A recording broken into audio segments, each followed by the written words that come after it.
Hello and namaste. Welcome to Thoughts and More, a space where we learn about life, lifestyles, and we all grow together. Last whole week has been quite challenging for me, and I am sure it has been for many others who read about one of the news from Indian subcontinent. One of a famous young 34-year-old Indian actor who was successful, who was intellectual and intelligent, took his own life.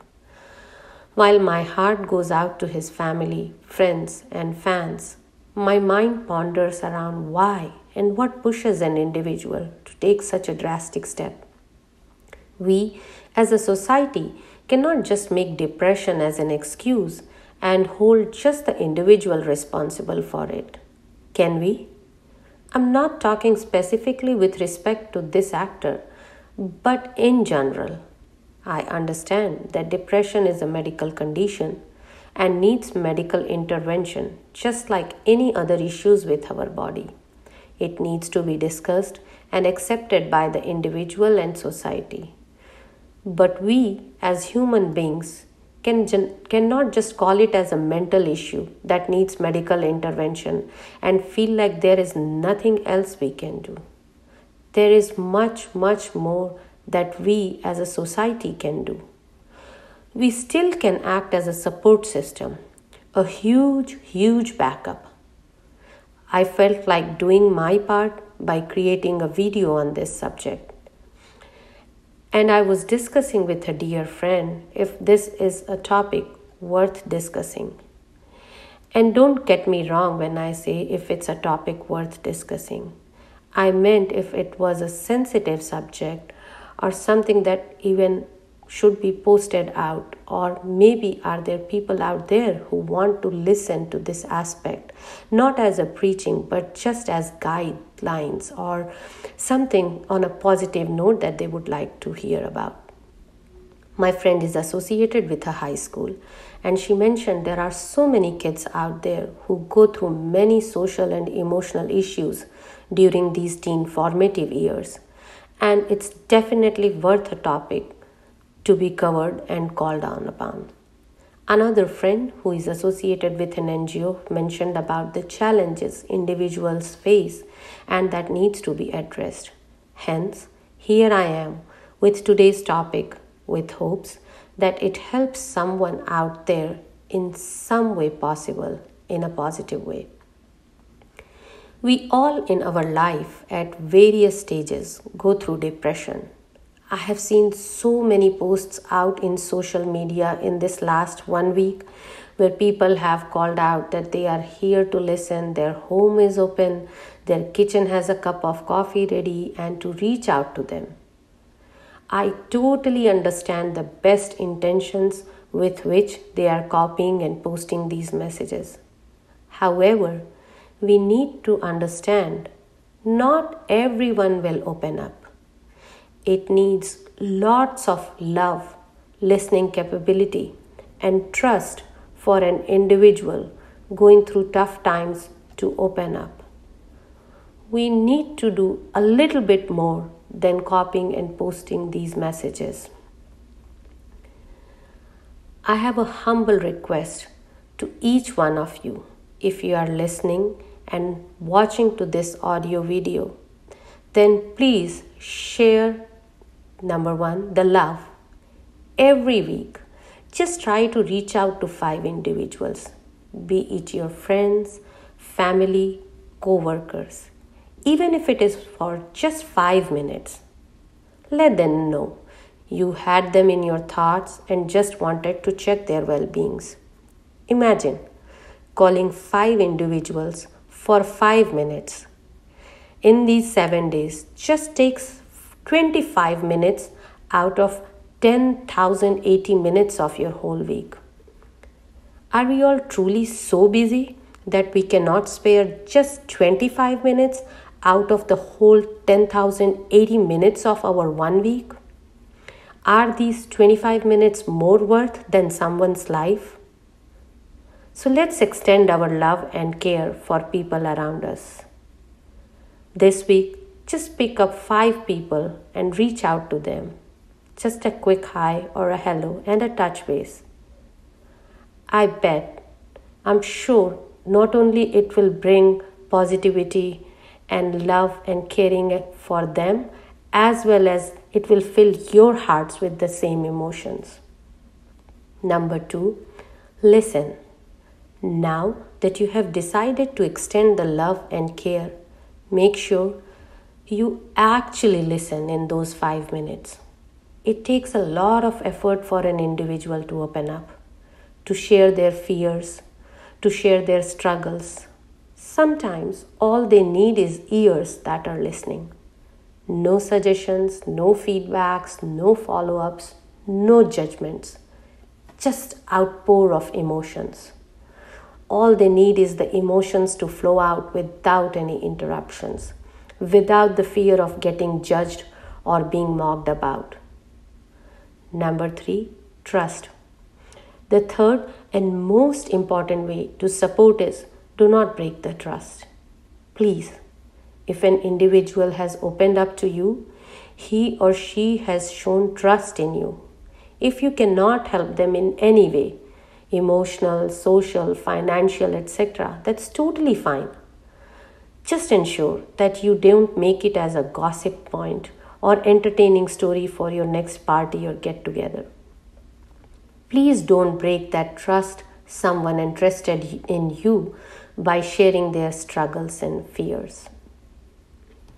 Coming back to the individuals who are struggling or going through tough times or having thoughts that are bothering them, remember, we all go through tough times. Remember, someone out there is ready to listen to you, to hold your hand, to provide you a shoulder to lean on. Someone out there really cares for you and for your well-being. It can be parents, siblings, family, or friends. Please reach out. You will be heard. Life is precious and nothing in life is worth losing it for. Every feeling, every experience, and every single emotion, good or bad, is transient in nature.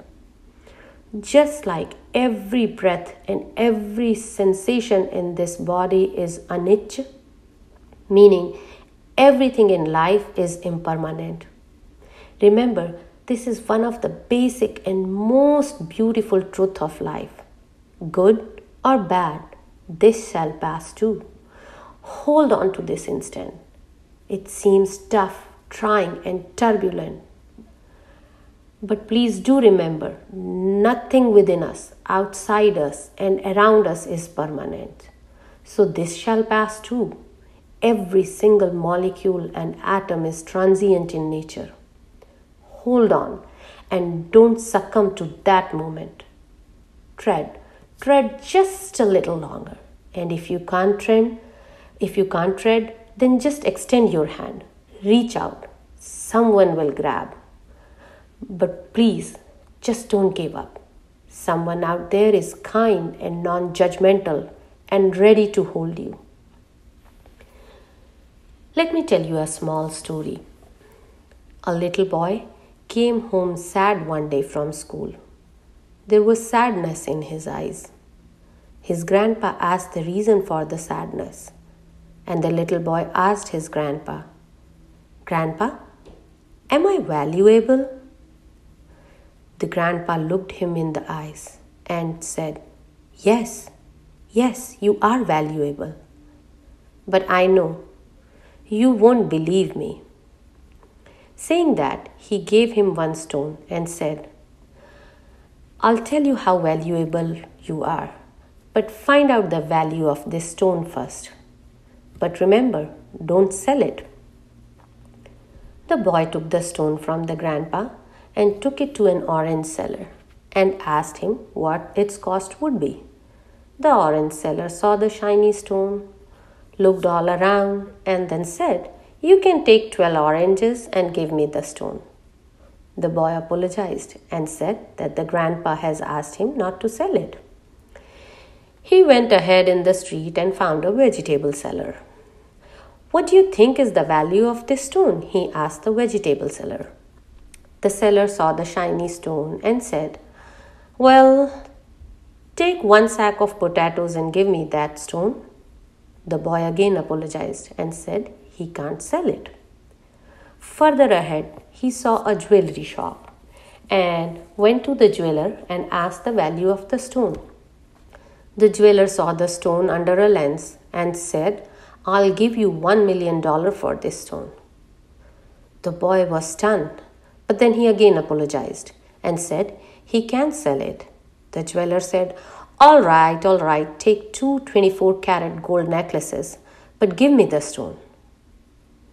The boy wondered, but then he explained that his grandpa has told him not to sell the stone, but just know the value of the stone.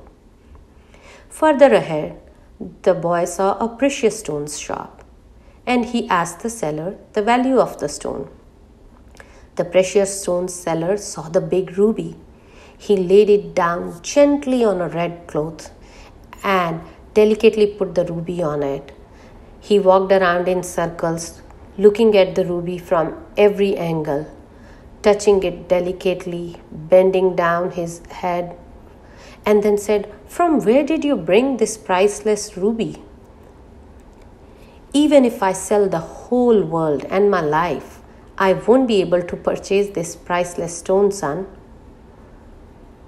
Now really stunned and confused, the boy returned to the grandpa and told him what had happened. Now that I did what you told me to do, please, Grandpa, tell me, what is my value? Grandpa said, "Sweetheart, the answers you got from the orange seller, the vegetable seller, the jeweler, and the precious stone seller explains the value of your life, your value, and to that matter, value of each one of us. You may be a precious stone, even priceless, but people will value you based on their financial status, their level of information, their belief in you, their motive behind entertaining you, their ambition, and their risk-taking ability. But don't fear, you will surely find someone who will understand your true values. Respect yourself. Remember, you are rare, you are unique, and you are original and only one of your kind. You are unique and you are a masterpiece because you are that master's piece. No one ever can replace you. Please know your value and do not ever give in. Life is valuable and you are precious. Please share the love and kindness around you. If you like this story and the thoughts in this video, please share it with your friends and family, because someone out there may want to hear these thoughts. That's the first way to spread that love and caring. Please like and subscribe. And till we meet again, may peace be with us all. Om Shanti.